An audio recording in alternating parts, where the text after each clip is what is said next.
nang anay kabam akat kau ariu kanne nang taholo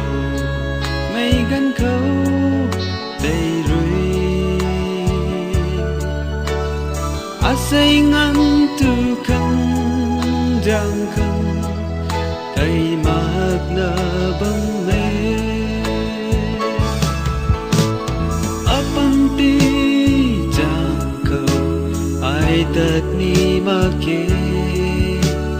kagan akat kau nang ta au ni na ba may tay ataw to au dat ni make mi guay hay kalam akat na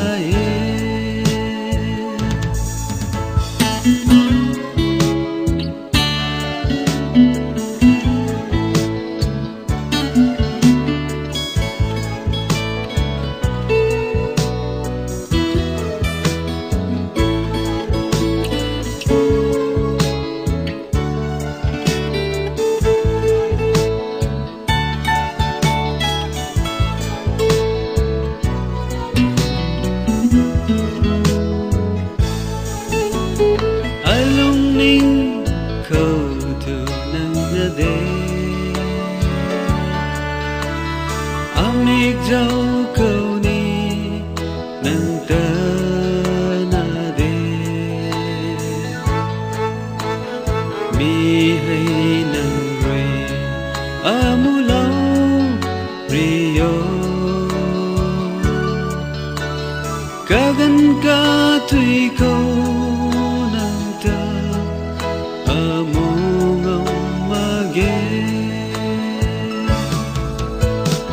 apanti